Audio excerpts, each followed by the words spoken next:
El día de hoy estamos en simultáneo con la doctora Urbina en el otro lado. La idea es revisar ambos la clase teórica y si nos queda tiempo entonces los casos que les propusimos. Los objetivos de aprendizaje: en primer lugar, reconocer los mecanismos de transporte del CO2 y el oxígeno en sangre. Tengan en cuenta que estos son los dos gases que tienen importancia en términos fisiológicos. Recuerden que el CO2 es uno de los determinantes indirectos del pH, ya que puede transformarse, es un ácido volátil, puede transformarse en bicarbonato y protones. Y el oxígeno es el que se encarga, o es el encargado de utilizarse en múltiples funciones del cuerpo, entre ellas pues la fosforilación oxidativa. Segundo, explicar el papel del sistema de amortiguación de ácidos. Entonces vimos en las clases de fisiología ácido-base que existen una serie de amortiguadores. El más importante es el buffer bicarbonato, pero existen otros asociados. En la sangre está puntualmente la proteína que contiene los glóbulos rojos, que se llama la hemoglobina. Tercero, categorizar los mecanismos que regulan la afinidad de la hemoglobina por el oxígeno. Y finalmente, identificar los mecanismos que relacionan el transporte de CO2 con el oxígeno. Recuerden que si tienen alguna pregunta pueden levantar la mano, interrumpan las veces que quieran, no hay ningún inconveniente. Tenemos en esta diapositiva la imagen de un glóbulo rojo. El glóbulo rojo es rojo principalmente gracias a la proteína más abundante que contiene, que es la hemoglobina. Esa hemoglobina cumple una función muy importante y es servir como bus para permitir el transporte del oxígeno. Entonces, ¿cómo lo hace? Imagínense, a este lado tenemos el plasma y a este lado tenemos los sitios periféricos. Este es el glóbulo rojo y en el interior del glóbulo rojo van a ocurrir una serie de transformaciones con ese CO2 que se encuentra. Entonces, aquí asumimos que tenemos un tejido y el metabolismo de ese tejido nos va a producir, entre otras cosas, dióxido de carbono. Ese dióxido de carbono no tiene ninguna limitante física para atravesar una bicapa lipídica, de forma que va a difundir de dónde a dónde. Desde donde esté más concentrado hacia donde esté menos concentrado, sigue un gradiente químico. Entonces, como se está produciendo en el tejido, va a migrar a otra zona donde no se produzca, hacia el glóbulo rojo. Entonces, fíjense, aquí tenemos la difusión de ese CO2 desde el interior de un tejido hacia el interior del glóbulo rojo. ¿Qué ocurre con el CO2 una vez se encuentra en el glóbulo rojo? Puede ocurrir tres grandes opciones. La primera de ellas es que ese CO2 sea unido a la hemoglobina y entonces se forme un grupo carbamato, una hemoglobina con este grupo CO2, COO, entonces se va a denominar carbamato hemoglobina. Esa es la primera opción por la cual ustedes pueden transportar el dióxido de carbono dentro del glóbulo rojo. La segunda opción es que el CO2, en presencia de una enzima que se llama anhidrasa carbónica, va a sufrir un proceso de hidratación y por consiguiente va a producir ácido carbónico. Ese ácido carbónico se va a disociar para generar bicarbonato y un protón. El protón es amortiguado el protón lo tenemos aquí el bicarbonato, el protón es amortiguado por la hemoglobina, formando lo que denominamos como hemoglobina ácida. ¿Qué pasa con el bicarbonato una vez se está produciendo? Aumentan sus concentraciones, de forma que ahora vamos a tener más bicarbonato que protones, porque los protones al unirse a la hemoglobina están prácticamente desapareciendo del citoplasma. Entonces, existe en la membrana del glóbulo rojo un intercambiador que se encarga de permitir el paso hacia afuera de ese bicarbonato que está en exceso en el interior del glóbulo rojo hacia el exterior. Como es un intercambiador, hay que pagar un precio. ¿Cuál es? Permitir la entrada de un anión con una carga eléctrica similar. Este tiene una única carga negativa, permite este intercambiador la incorporación de un cloruro. Por consiguiente, entonces vemos que hay dos grandes opciones para que este dióxido de carbono se movilice a través del glóbulo rojo. Primero, que forme carbamato hemoglobina, o segundo, que forme bicarbonato. El bicarbonato, una vez se produce dentro del glóbulo rojo, es movilizado hacia la circulación, hacia el plasma, y del plasma el glóbulo rojo incorpora cloruro. Veamos ahora qué ocurre una vez llegamos al pulmón. Eso fue lo que ocurrió en el tejido. En el tejido hay mucho dióxido de carbono. En los pulmones se cambia la relación. Entonces vamos a tener mayor cantidad de oxígeno y menor cantidad de CO2. Por consiguiente, ¿hacia dónde se va a querer movilizar ese CO2? Desde el glóbulo rojo hacia el alveolo. ¿Listo? Entonces, ¿qué tenemos aquí? Fíjense.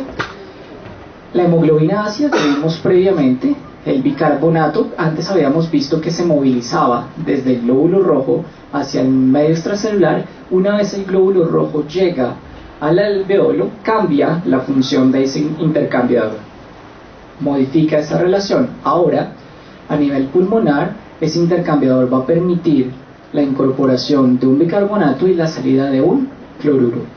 Igual, el glóbulo rojo tiene una anhidrasa carbónica que le va a permitir revertir lo que hizo a nivel periférico, convertir este bicarbonato más un protón en ácido carbónico, y ese ácido carbónico se va a transformar ¿en qué?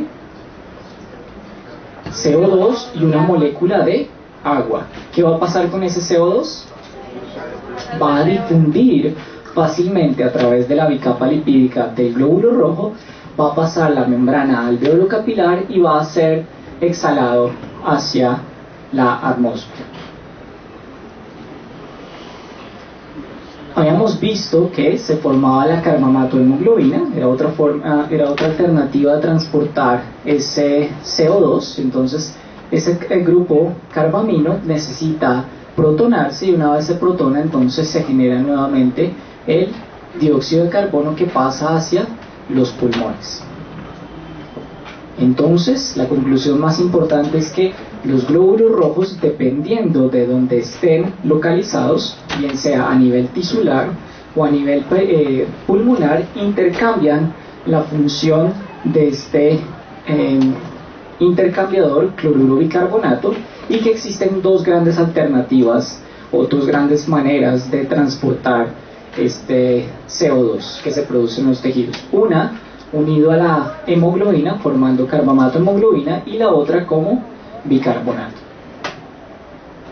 Veamos ahora la curva de disociación del CO2. Fíjense, aquí tenemos en resumen las tres formas en cómo se puede transportar el CO2 en plasma. La más importante de ellas está pintada en azul y corresponde al bicarbonato. ¿De dónde sale ese bicarbonato? Ya lo vimos, ese CO2 que se produjo en el tejido rápidamente es incorporado al glóbulo rojo, pero el glóbulo rojo le hace una modificación tal que pega el protón del ácido carbónico de la hemoglobina, incrementa mucho las concentraciones citoplasmáticas de ese bicarbonato. Ese bicarbonato no se puede quedar indefinidamente en el interior del glóbulo rojo, de forma que debe ser expulsado. Conforme más bicarbonato se expulsa al plasma, pues más concentraciones vamos a encontrar. En forma de carbamatos, principalmente a nivel de la hemoglobina, y una pequeña cantidad en verde es el oxígeno, el CO2 que se encuentra disuelto. Entonces, a grandes rasgos, lo que ustedes tienen que llevarse en la cabeza es que el CO2 que se produce en los tejidos es transportado en la sangre principalmente como bicarbonato. Una pequeña cantidad va disuelta y otra pequeña cantidad se une a proteínas, puntualmente a la hemoglobina. Entonces hay tres grandes alternativas de transportar ese CO2 que se produce. Miremos ahora aquí la siguiente relación. En el eje X tenemos nuestra variable independiente. Estamos mirando la presión parcial de CO2 expresada en milímetros de mercurio, y en el eje Y la concentración de CO2 en sangre expresada en milimoles por litro. Miren ustedes que el CO2 disociado incrementa las concentraciones en sangre solo cuando se aumenta mucho la presión parcial de ese gas. En otras palabras, si ustedes quieren que esta parte de la torta aparezca más grande, ¿qué deben hacer? Aumentar la presión de CO2. ¿Y cómo aumentarían la presión de CO2 en una persona?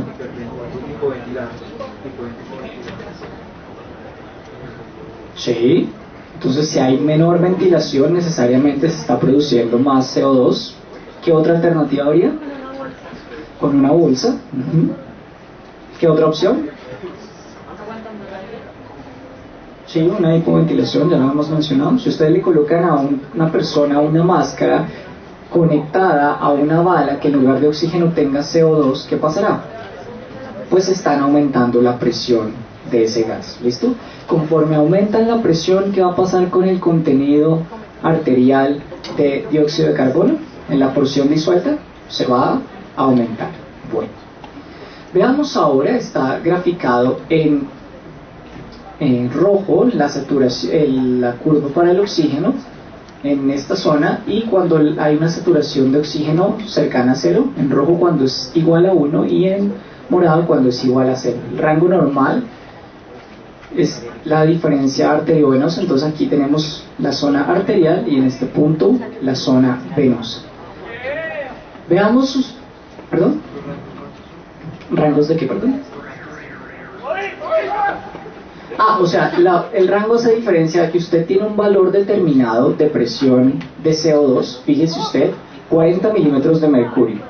Cuando ustedes respiran y están a nivel del mar, la presión que genera ese CO2 dentro de la circulación son aproximadamente 40 milímetros de mercurio. Cuando una persona asciende a estas alturas, por ejemplo Bogotá, vieron ustedes ayer que en la medida en que se asciende, ¿qué pasa con la presión atmosférica de los gases?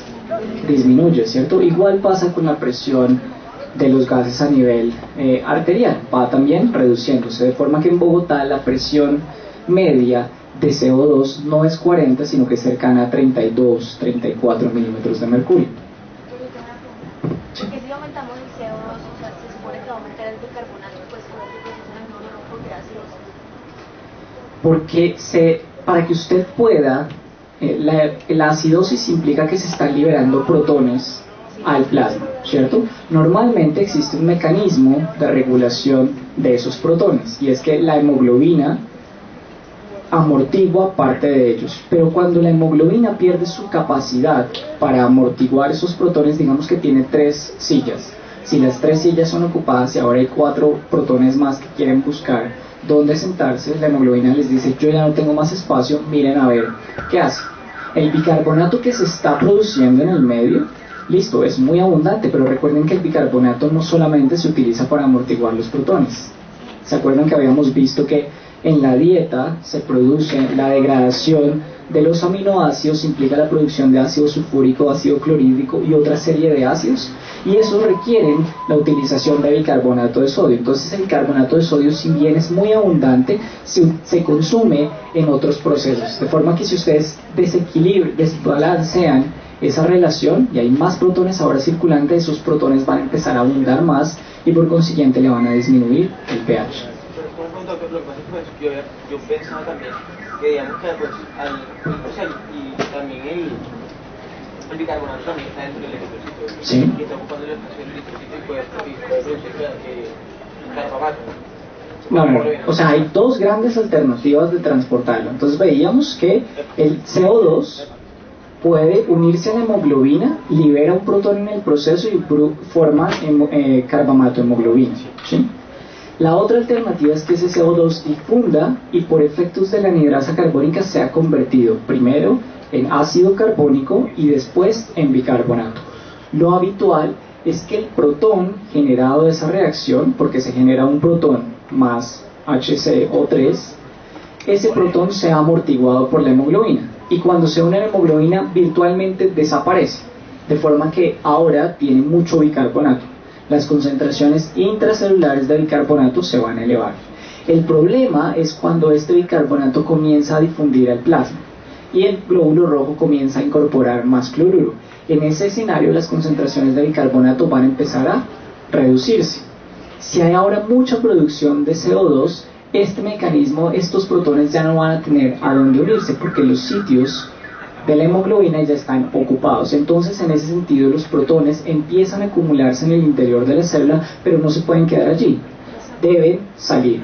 Y entonces saldría mucho bicarbonato y muchos protones, pero este bicarbonato es consumido en el plasma por otra serie de reacciones, entonces mientras que los protones no.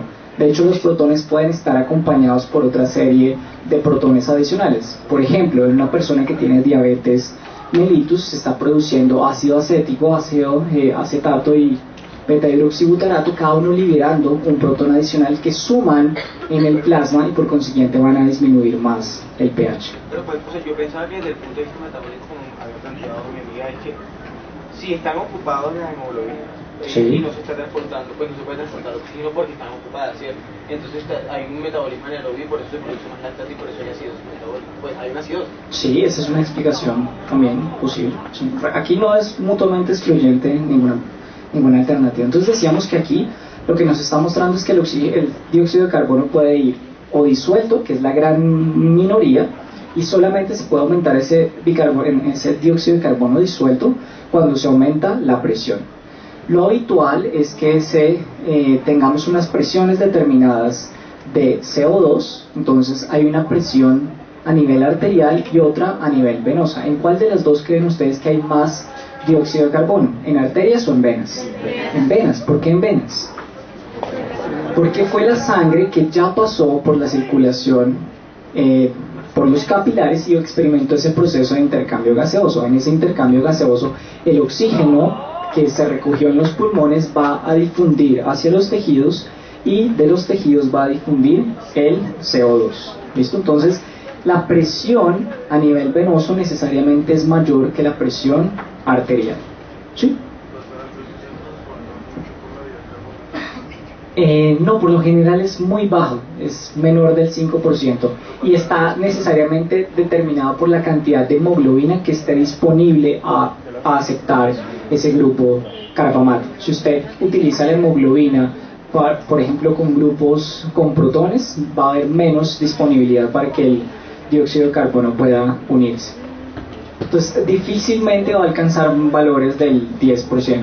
Obviamente, si se aumenta la cantidad en forma de carbamato hemoglobina, va a tener menos sitios disponibles para que se una el oxígeno. Entonces, necesariamente eso va a ir en detrimento de la saturación de oxígeno. Menos oxígeno se va a poder entregar a los tejidos. Entonces, fíjense ustedes, el rango normal implica que debe haber una diferencia entre la presión de CO2 a nivel arterial y a nivel venoso. La presión a nivel arterial es aproximadamente 40 milímetros de mercurio a nivel del mar y a nivel venoso es aproximadamente 47 milímetros de mercurio. Fíjense ustedes que en la medida en que pasamos de una saturación de la hemoglobina con el 100%, o sea, hay muchísimo oxígeno disponible en el medio, los sitios disponibles en la hemoglobina para que se una el dióxido de carbono son bajos. Pero si la saturación de la hemoglobina con el oxígeno baja, ¿qué va a pasar con la cantidad de dióxido de carbono que se puede transportar? Vemos que aumenta. Entonces es una competencia por el bus. Imagínense un bus de Transmilenio o un bus del SIC. Hay unos sitios determinados. Hay unas sillas azules y unas sillas rojas. Las sillas rojas, en general, están destinadas para que se siente la mayor parte de la gente y hay unas sillas preferenciales azules. Asuman que en las sillas preferenciales azules se van a sentar las moléculas de dióxido de carbono y en las sillas rojas el oxígeno, ¿vale? Eso no quiere decir que si en un momento determinado aumenta el número de mujeres embarazadas, niños y ancianos no puedan utilizar la silla roja. De hecho, tienen preferencia. ¿Y qué le toca hacer al oxígeno?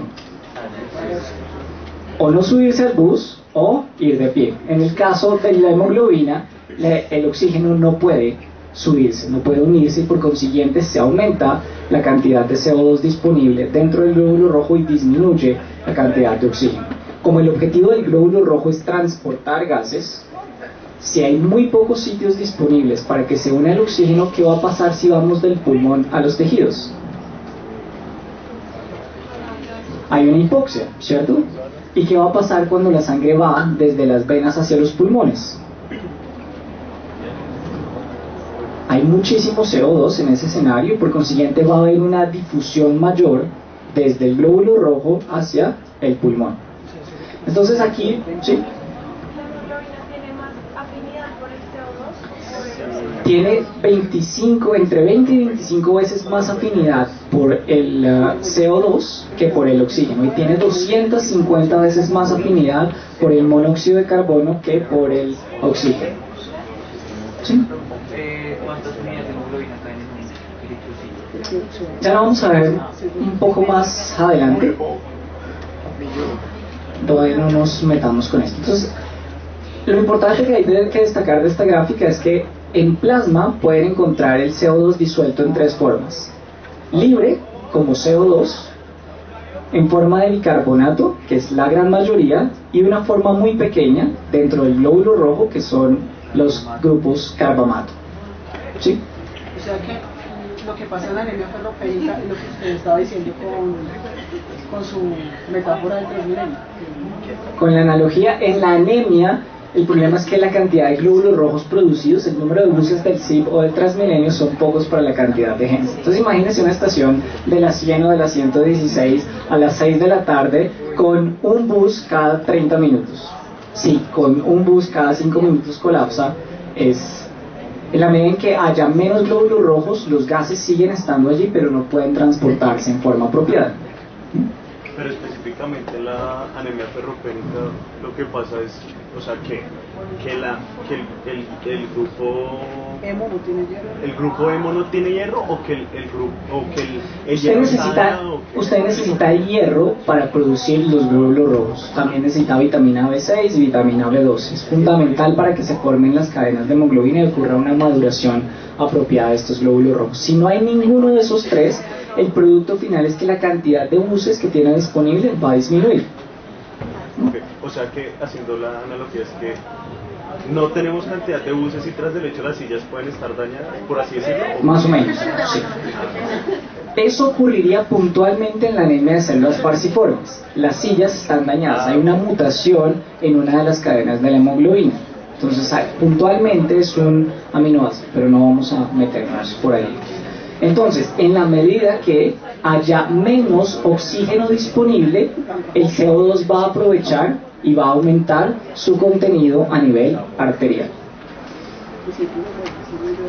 Pasemos a ver qué ocurre con ese CO2 a nivel del líquido cefalorraquídeo.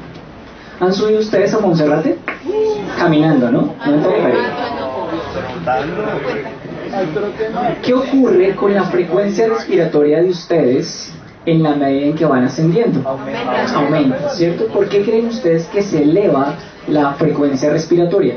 ¿Qué relación existiría con estamos produciendo más dióxido de carbono y mis pulmones están respondiendo respirando más rápido?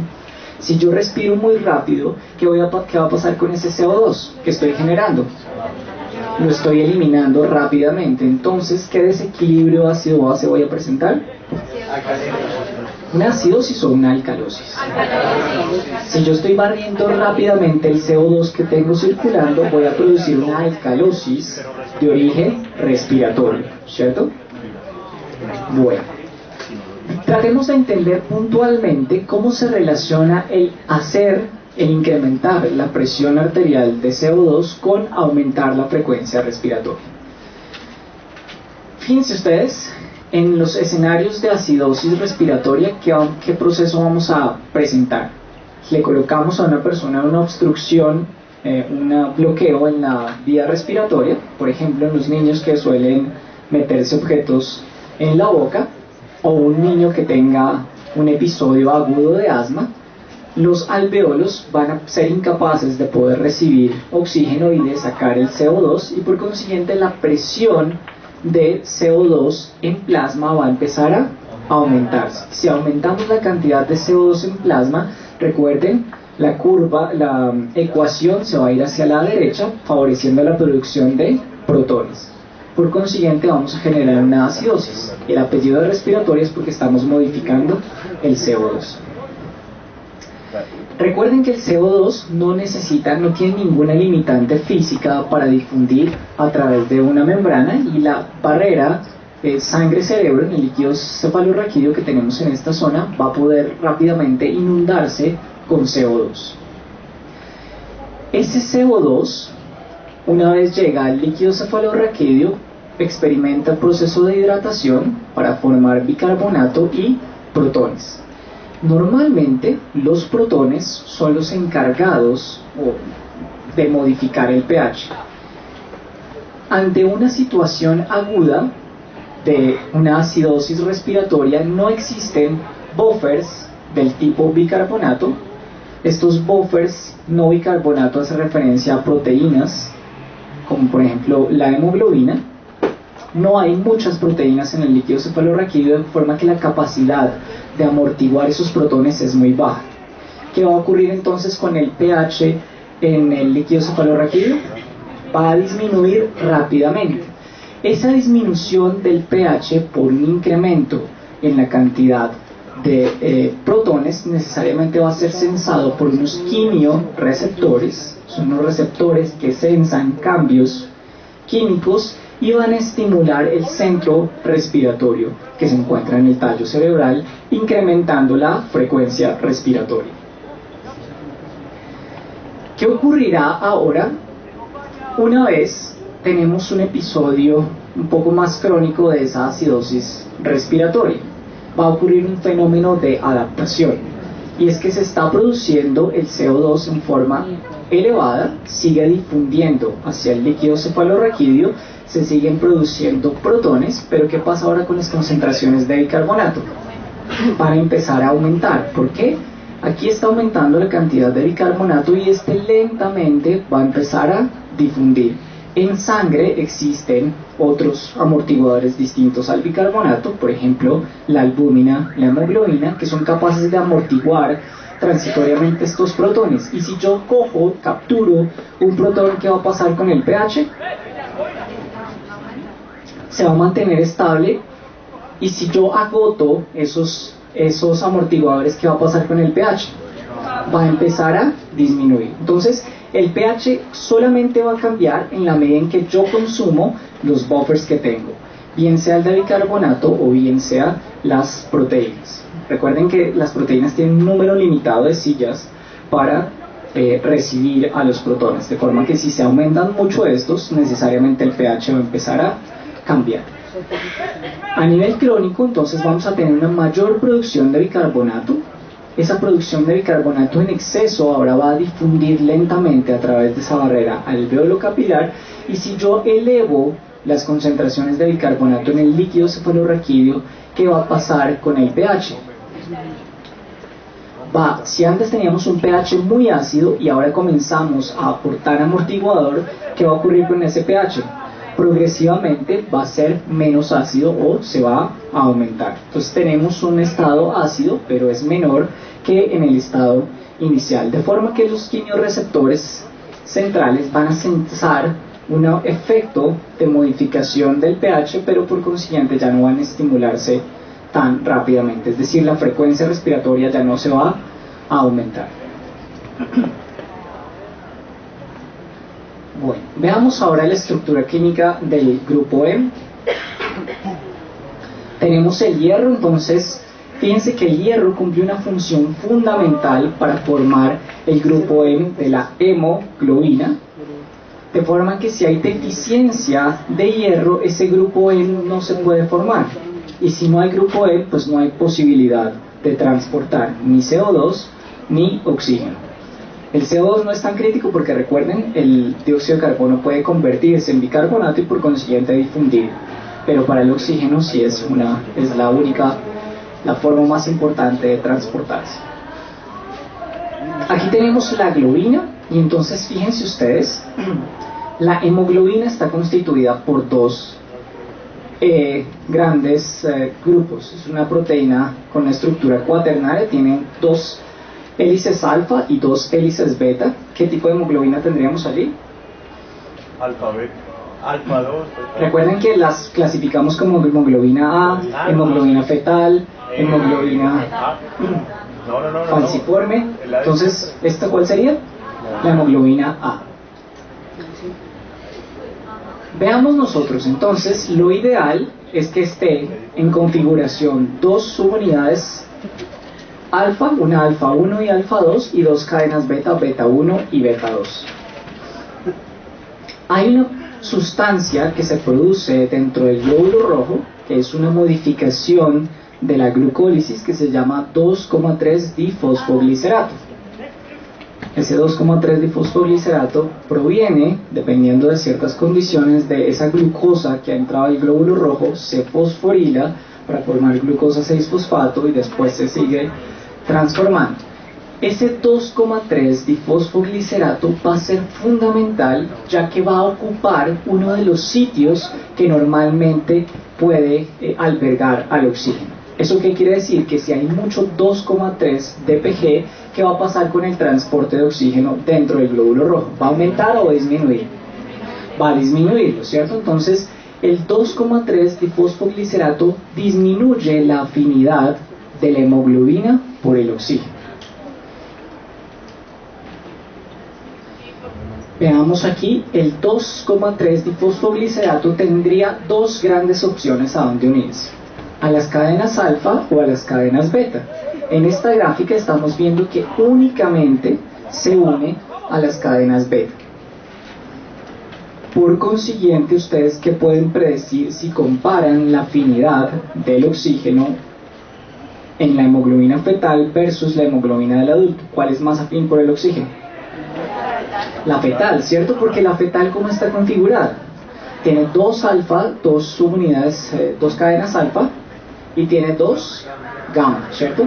Y en las gamma no se puede unir el 2,3-difosfoglicerato. Eso explica por qué la curva de afinidad de la hemoglobina fetal es más hacia la izquierda, ¿sí? El 2,3 dPg es, o sea, simplemente se aumenta si hay un aumento de glucosa o hay otros factores. Hay otros factores. Recuerden ustedes que la vía normalmente debe conducir a producir 1,3-difosfoglicerato y finalmente fosfonol piruvato y piruvato. Hay una fosfatasa que puede correr ese que no pega el 1,3 sino que lo pega en el sitio 2, formando el 2,3. Esa enzima cambia su actividad, aumenta o disminuye dependiendo del pH del medio. Entonces, si hay una disminución del pH o hay un incremento en la presión arterial de CO2, o si se eleva la temperatura, se aumenta la actividad de esa enzima y se está produciendo más 2,3 dPg. Si por el contrario se disminuye la presión arterial de CO2, se disminuye la temperatura, necesariamente esa enzima se inactiva y entonces la vía sigue derecho y no se produce 2,3 dPg. Veamos ahora la capacidad de transportar oxígeno. Nuevamente en el eje X tenemos la presión arterial, pero aquí ya no vamos a... ¿sí?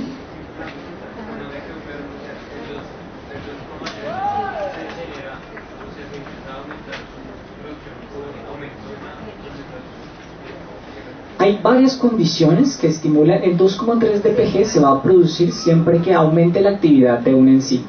Lo normal es que usted obtenga 1,3-difosfoglicerato y de allí pase a fosfonol piruvato y piruvato. Pero en lugar de pegar el fosfato al grupo 1, lo pega en el grupo 2. Esa enzima, una mutasa, se activa siempre que se disminuya el pH. ¿Y cómo hace usted para disminuir el pH? Lo vimos previamente. Si hay un incremento en la presión arterial de CO2, que necesariamente nos va a generar más protones, o si hay un aumento de la temperatura. ¿Sí?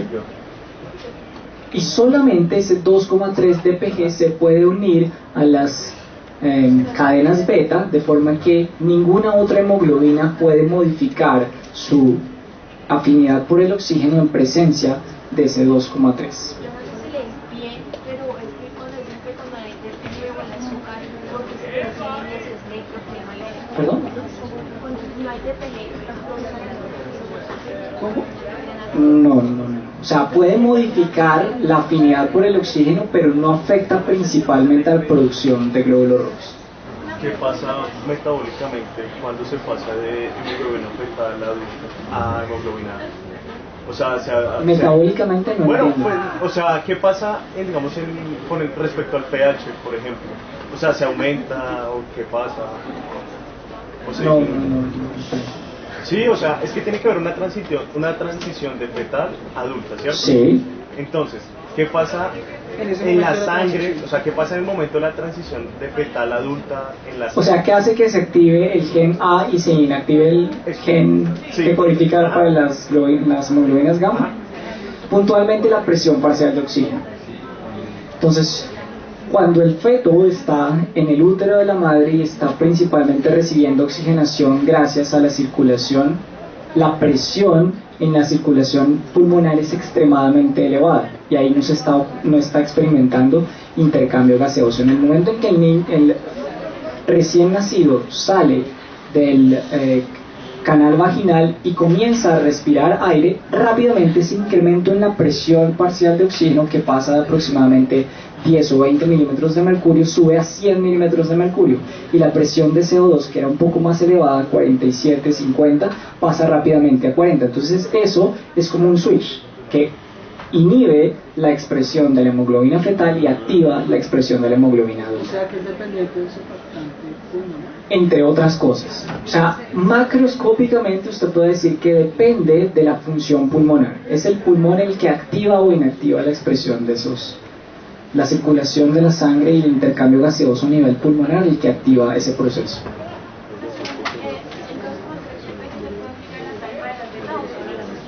Solamente las B.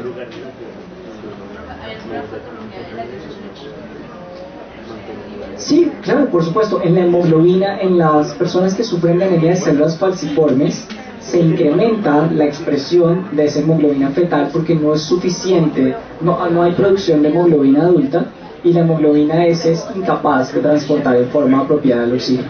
Cuando una persona sufre de enfisema y tiene una dificultad en ese intercambio gaseoso, también se disminuye la expresión de hemoglobina adulta, y se incrementa la expresión de hemoglobina fetal.